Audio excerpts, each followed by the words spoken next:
I'm Julie Murphy. I'm Executive Director of Keep Thomas County Beautiful. On behalf of Keep Thomas County Beautiful, or KTCB, I want to welcome you to our roundtable. I also want to thank the Chamber, however, I don't think anyone's here, for letting us use their facility. I also want to thank the Keep Thomas County Beautiful Board of Directors for help putting together this recycling roundtable. I also want to give a special shout out to Laura Cornegay and the environmental ambassadors from the county high school for helping us put together much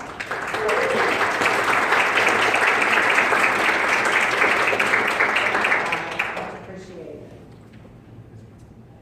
Keep Thomas County Beautiful, for those of you that aren't familiar with us, we're a local nonprofit organization. We're one of over 560 affiliates of Keep America Beautiful.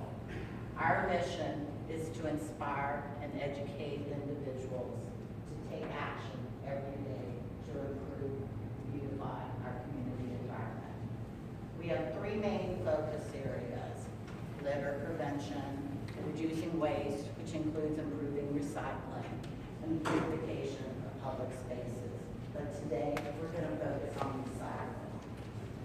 Recycling is also mentioned in the Thomasville 2028 blueprint. It's kind of buried in there in policy 7.3.6, but it says to explore best practices and most cost-effective systems to implement a citywide recycling program, keeping in mind that a private company may be best suited to provide this service.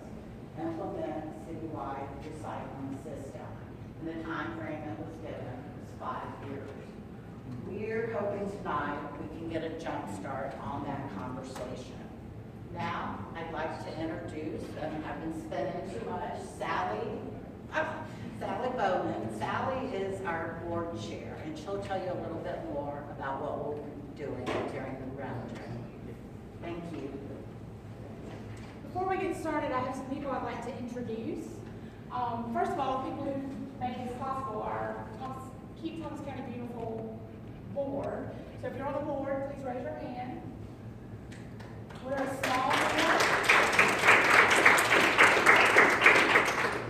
but we try to make an impact. So, and the environment is very special to all of us. So, we also have a couple of city representatives. We have the city manager, Mr. Alan Carson.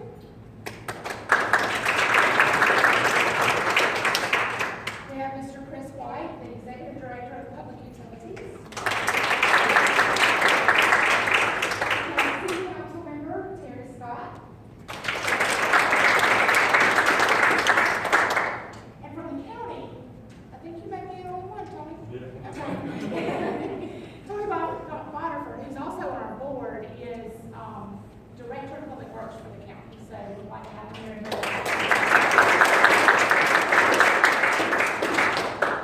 I think Julie mentioned this already, but we'll mention it again. We have surveys on the computers out front. That survey is also available on Facebook, on the Keep Thomas County Beautiful page. It's been promoted a couple of times, so it's probably near the top of the page. We really would like your input. We're going to collect this data and provide it to the city to show what we would like to see happen. And we're going to be listening to you guys to know what that is. What do we want to have happen? I know my preference, but I can't speak for everyone. So that's why we're here to gather input. We're going to try to be very informal. We're in a round table. But we do have some ground rules.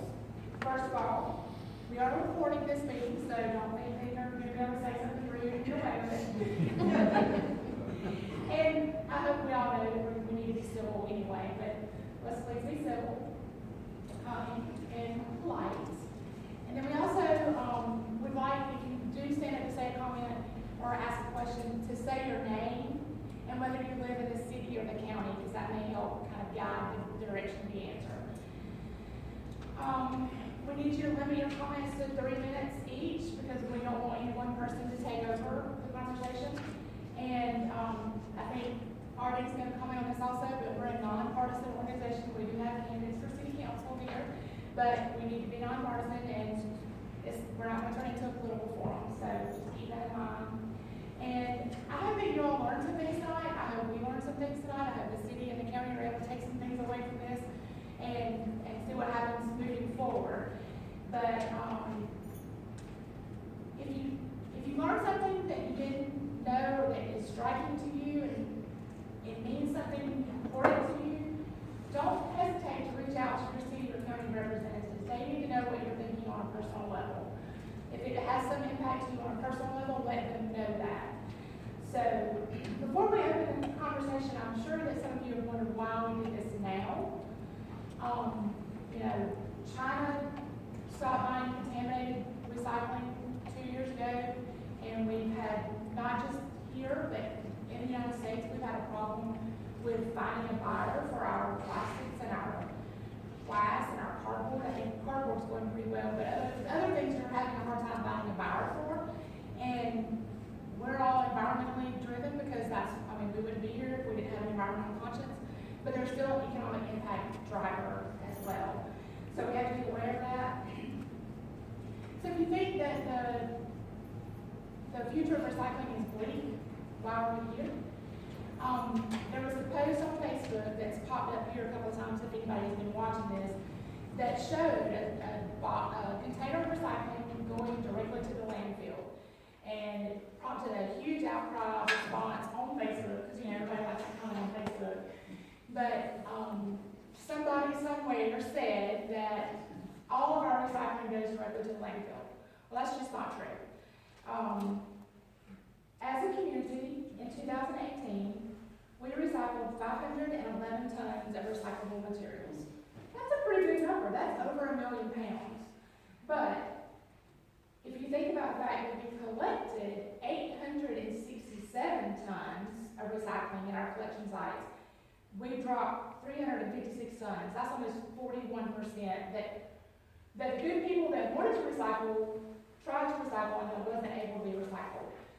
The big question is why is contamination.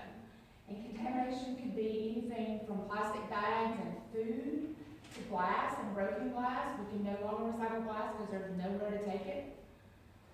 We have mixed recyclables that are mixed in there, plastic bags. You can't put a plastic bag in a recycling container. So there's all these little things that people do sometimes without realizing, and we need to make a better effort of educating each other about that sort of thing. So, like I said earlier, we want to learn some things, and I hope we carry some things home to our neighbors as well. Yeah, that was a big question, and my fingers are stuck together. So, where do we go from here? How can we improve the rate of recycling? Is the answer man recycling centers? Is it curbside recycling? Is it just better signs? Is it more education? Probably some combination of all of that would work. So, I'm going to open the floor to Artie, and who's going to moderate this. He's also on the board. Artie, I can't forget which one last name? Newcomb. Folks, I'm Artie Newcomb, and I've been in Thomasville for about 3 years. I'm relatively new to the area, but I'm a good old boy from North Carolina, just like Alan Carson. I am glad y'all are here, and I'm not going to give you a long speech, but I want to make sure everybody's aware this is not a political debate, okay? Because I'm going to tell you that Wanda Warren and Nate Tyler have served on the Keep Thomas County Beautiful board, and Terry Scott, I've walked up and down the streets with you cleaning up trash in this town. So our whole city council is supportive of Keep Thomas County Beautiful. So don't bring it up. I'm just going to tell you because I'll cut you off. They are terrific and have been very supportive. The other thing I want to point out is our board is a committee group. The last 2 Hands-on Thomas County Volunteers of the Year are on our board. And a lot of that is because of the commitment that this organization has. And so we are here just to talk it out. I'm not going to give you my opinions. If you have an opinion about how you think things should be, share it. If you have an opinion of what we've done wrong, share it, but I will cut you off if it becomes hostile type of discussion. Okay, I also want to apologize for Jimmy Smith, who is our, I'm sorry, I'm going to come with the right title, but solid waste superintendent was supposed to be here. He's a member of our board, but he had a family emergency and couldn't be here at the last minute. So I apologize for him not being here, but I'm telling you, these gentlemen are going to report back, and Jimmy will be fully aware of the comments made tonight. Raise your hand if you have a comment. I'm going to throw a couple of questions out along the way just to keep the discussion going. So raise your hand if you currently recycle. Now, I'm hoping everybody does.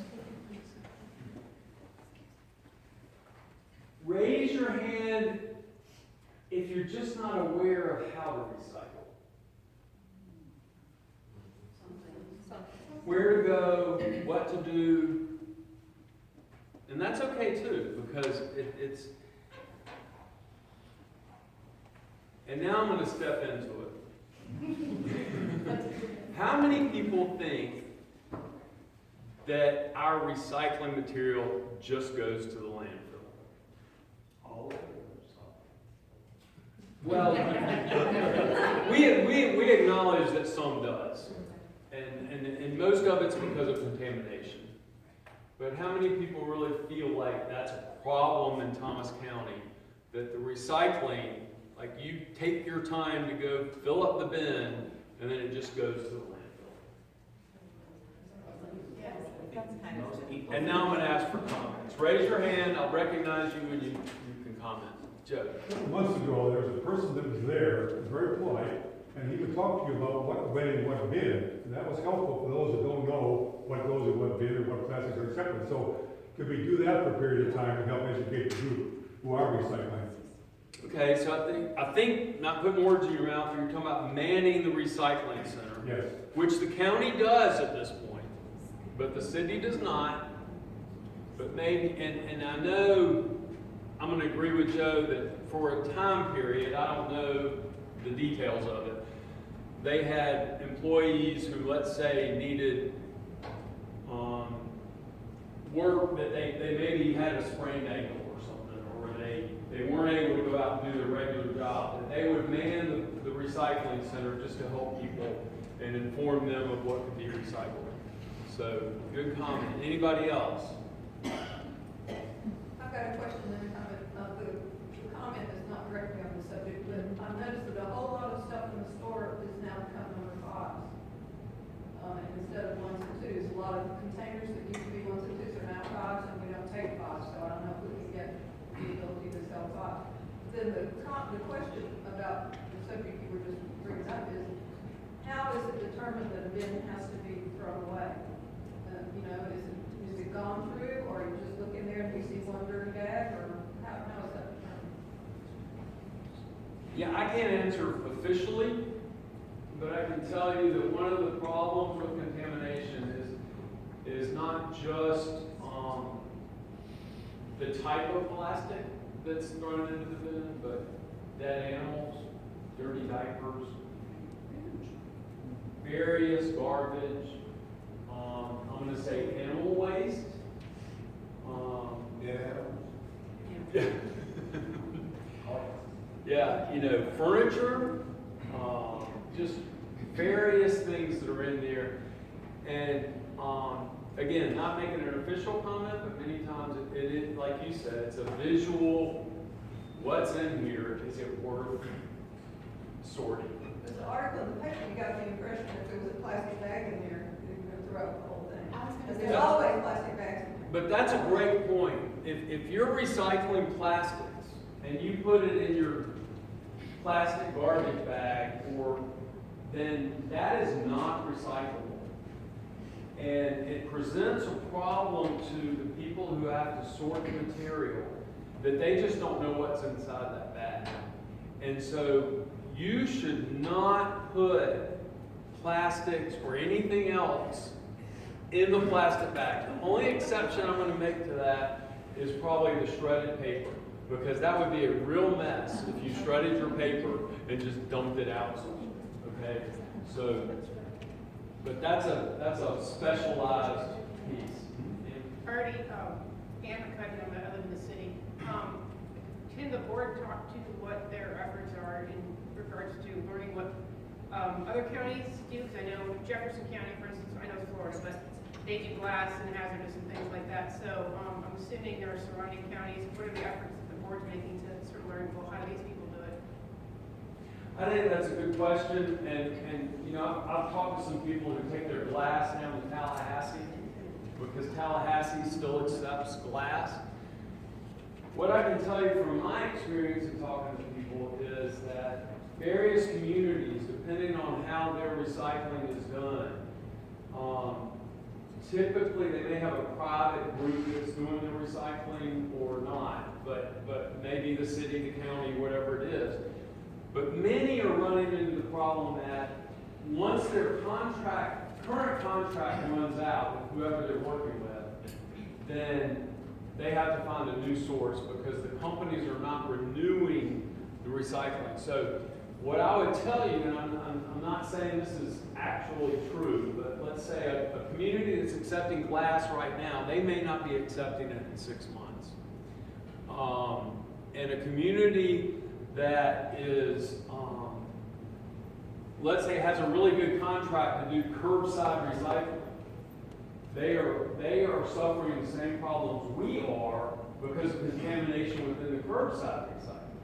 And so the companies that are buying in that recycling are saying, hey, we're not sure that's a good thing. So yes, we are talking to other communities.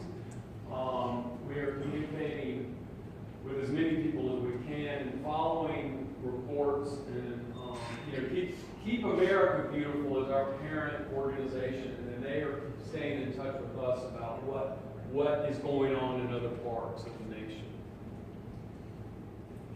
Anybody else? I'm Leslie Johnson in the city. I've been in Europe a couple of years in the past, and especially in Sweden. When they bring their groceries in, plastic goes in this bin, glass goes in this bin, tin goes in this bin, paper goes in this bin. They have separate bins for every item so that people don't mess it up. Right. And is there any way we can do that? Can we expand our number of bins instead of 3 big ones having 6 little half size and say this is only 4 and this is only 4? My response to that is a very good question. Any other comments? I think Wanda Warren, I'm on the board. Yeah. I also think it is good, because I lived in Europe for a few years too, and of course they were very successful at their recycling. I think we as a community need to look out at other communities of similar sizes and see what their best practices are, to see what's working, especially for the long term what's working, because that's the biggest concern, not just the short term, but the long term.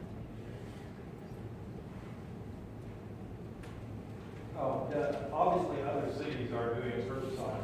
I'm Rudy Hayne, I'm from the city. As we talked about, other cities are obviously doing curbside recycling. Apparently, with some cities, so my question would be, has anyone investigated how much it would cost if Thomasville were to do curbside recycling? I realize it's a fluid market, since it's buyers for recyclables. How much would that cost? Does anyone know that? Anybody from the city have a comment about that? I don't know the answer. And I want to point out that Jimmy Smith, our good friend, has come.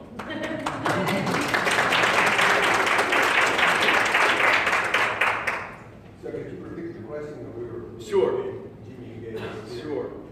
Can you repeat the question? Jimmy was sure. walking in and distracted. Other cities are doing recycling, both around here and nationwide, although there are those that do not.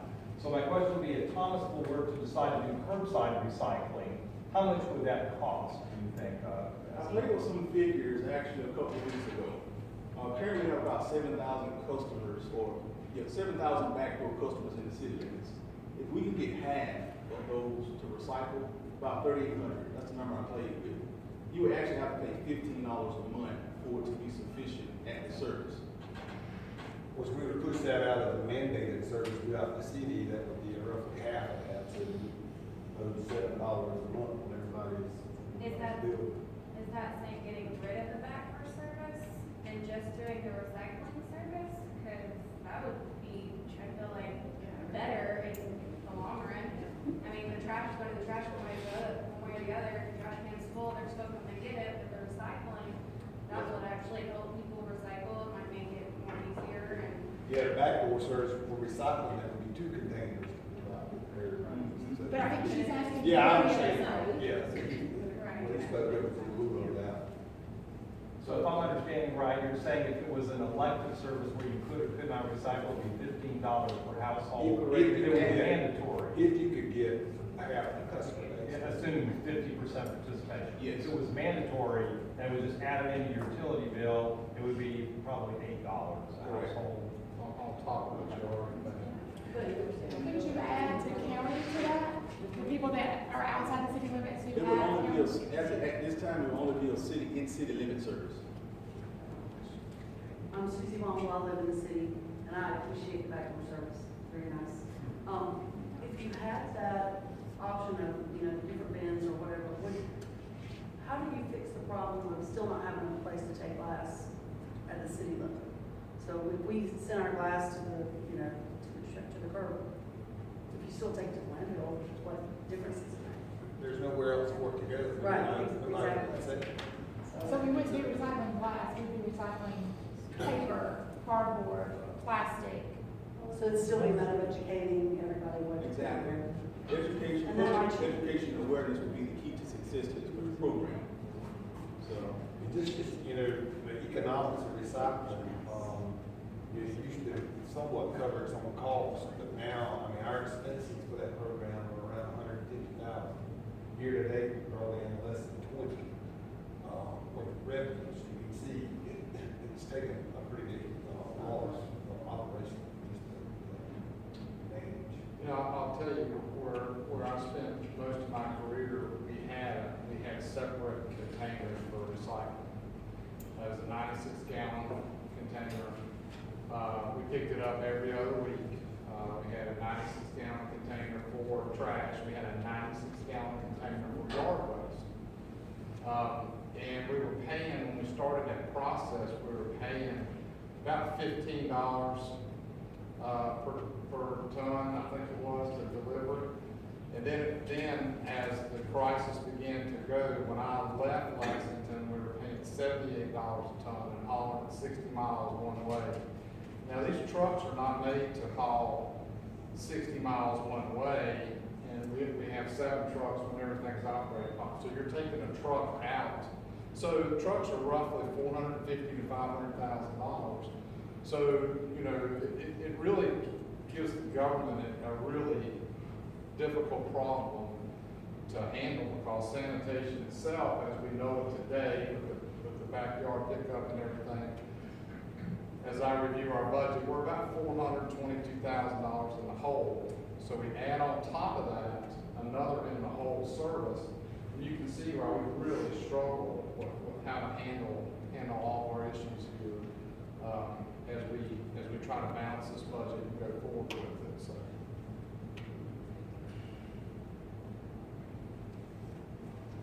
Susan Hayes, I live in the city. So my comment about what you just said, it was going around in my head, where does the responsibility of all of us individuals lie? And all of the other individuals that aren't here that actually recycle? Nobody wants their taxes raised, nobody wants their utility bill raised. There's a lot of people in Thomasville that can't afford to pay their utility bills. I have worked with people in a church setting on that level, so I understand completely how many people there are that can't pay their utility bills. But, obviously, there is some passion in Thomasville about doing the right thing and trying to change our recycling efforts in a way that's going to impact, our future and our children's future as far as the earth is concerned. So You know, to me, $8 on top of my utility bill might not be a big deal. To another, it is, but we have to take some responsibility, and whether that's financial or whatever, I just feel like that at some point in time, the responsibilities that be put on the individuals in our city. And I don't want you to get, I just want to make sure that you understand, that'd be $8 on top of what you pay already now for sanitation service. I understand. So that puts you up into the $20, $21 range. I understand. But until somebody figures out a process, or you know how this country works to a certain extent, until it becomes profitable to figure out a process, we have the issue to deal with until which time somebody's figured out a process to make it profitable. And I don't mean for the cities, I mean profitable for the independent person who has figured out the system. Right now, it's not profitable, so therefore nobody's doing it, and therefore we have the problem. But I think it's, you know, what I've learned from Thomasville in 10 months that I've been here, very caring, very economically caring, very green type of community. But what our issue is we have no place to take it. And so that's what's given us some kind of a push. I'm right in there with you. Like I said, I came from a city who, as I was leaving that city, was dealing with the same issues that we are down here. They were very aggressive recyclers, and their issue was coming up on them a lot harder and faster than what ours is down here. Yeah, I think on cardboard, Jenny, correct me if I'm wrong, I think cardboard used to bring, 140 a ton in that range, and now it's below $50 a ton. Currently, it's at $40 a ton, the highest we ever received was $200. But the cost to collect and process is still the same or higher. Correct.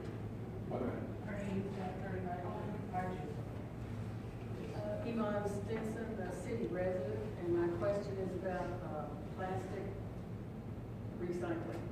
A lot of things have the 1 and the 2 on the bottom and other numbers. And at this time, I think only 1s and 2s are to go into the bin. So what about the 4s, the 5s, the 7s? And what about the ones that don't have a number on them? So you don't even know, is it or isn't it? What are we going to do with those? Those go in trash and landfill, right? Something's got to be done with those. There's a whole bunch of those. So what do we do with those? Put them in the trash and they go to the landfill? Yeah, right now, honestly, if it's not a 1 or 2, put it in the trash and it goes to the landfill. That's an unfortunate situation. Is it possible to perhaps find some entity that would take those number plastics? Yeah, that's the question of market. There used to be a market for it, but there is not right now. And the city of Thomasville's had to make some tough decisions, as well as communities nationwide, about not accepting those products. You know, this is my chance to get on the soapbox a little bit. I know we all like to go and get fast food. And I know we all like to order takeout. And we all like to make life easy on ourselves. How many bottles of water do you drink every day out of a plastic bottle? How many soda cans do you drink? For those who, let's say, may not want to admit it, beer cans, beer bottles. You know, whatever it may be. Are you thinking about that? If we can get the community to think about that, think how much less refuse would be out there. I know it's hard. And all the stuff you buy is plastic in glass jars, bottles, pickles, Yeah. all that stuff. I understand. But that's the challenge. And we as individuals have got to help contribute to lessening the problem. It's a reality today. And that's probably where I'm going to say Keep America Beautiful is heading now, is to stop the promote reuse of products. as opposed to one-time use and throw it away. And unfortunately, a good bit gets thrown on the ground. You know, that's reality. Joe? I think you're on the right track. If we can borrow this trashable thing, we're much better off. If we take our bags to the store, we put the fruit in the bag, we let them attach the bag to the fruit, we put the food in the bag. And all these things that they do in Europe, it doesn't generate waste. We need to have more education on that part of it. Buying smart, buying locally, buying vegetables, not stuff in cans, buy vegetables and cook them. You know, it takes more time, but it's worth it if we solve the recycling problem. I think that's a great point, and I think on the same vein, if we in our mind go, okay, it's okay because plastic bottles are recyclable.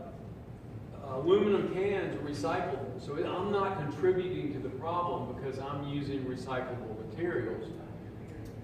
Yeah, you are. Don't get too confident in yourself. And what will you buy your beer then? Do it yourself. Reusable, refillable. No, but I understand. I think most of us probably, excuse me, most of us probably remember a time when there was a deposit on bonds. Correct. That's old time. But, and you know, that the grocery industry and the beverage industry got together and they decided it's a lot cheaper to move something that's lighter from one part of the country to another. And so they decided glass was too heavy and, well, it's a long story. But we could go back to that. And cities, there are towns all over the United States that are saying, no, you are not, we look at the fast food restaurants, you are not allowed to use polystyrene. Right. You know, we can make laws for our town, for our area. And that's a good point. Anybody who's drinking out of styrofoam cups, you're a sinner. Yes. I'm gonna say, point that lady out, brought her drink with her in a nice reusable cup, which I do all the time.